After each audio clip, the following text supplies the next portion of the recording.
Public school और श्री जगन्नाथ सांस्कृतिक केन्द्र परिसर में विश्व परिवेश दिवस पालन हो जाइछि। एही अवसर में शौचालय और निरापद पानीय जल व्यवस्था उद्घाटित होइछि। Cuttack mid town rotary club और वाइज मैन इंटरनेशनल क्लब वरिष्ठ कर्मकर्ता सामिल होई चारा रोपण करथिले।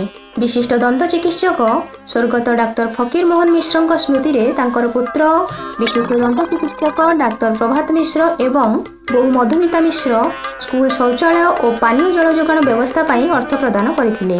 कार्यक्रम में डॉक्टर आशुतोष देवता, रमेश चंद्र सिंह, श्रीजित पाणी, सुधानंद बिहारी, सुजित दास एवं विभूतिभूषण राउत प्रमुखों समेत रोटारियन एवं वाइज मैन कर्मकर्ता जोग देथिले। स्कूल परिचालना कमिटीर अध्यक्ष डॉक्टर अधिराज कुमार परिडा, संपादक डॉक्टर चित्तरंजन मिश्र, कोषाध्यक्ष कृपासिंधु आचार्य, सभ्य अध्यापक शरद चंद्र बारी, वैरागी Charan Das, principal Jogendra Sahu, vice principal Subhashini Mishra, शिक्षयित्री गुणमंजरी सिंह, आया सविता सुर, श्री जगन्नाथ सांस्कृतिक केन्द्र कार्यालय मुख्य वनमाली सिंह, विशिष्ट समाजसेवी राजेंद्र प्रसाद साहू, हेमंत कुमार मिश्र, दीप्ति रंजन दास, मंगुली चरण भोई, छात्र अभिभावक मनीषा त्रिपाठी, प्रोफेसर सौम्यरंजन मिश्र प्रमुख उपस्थित थिले। निमंत्रित अतिथि माने भविष्य में स्कूल उन्नतीकरण पर सहयोग करिवे बोली प्रतिश्रुति देथिले। रीमा न्यूज ऑफिशियल रु सस्मिता दास।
अनुष्ठान को से आगे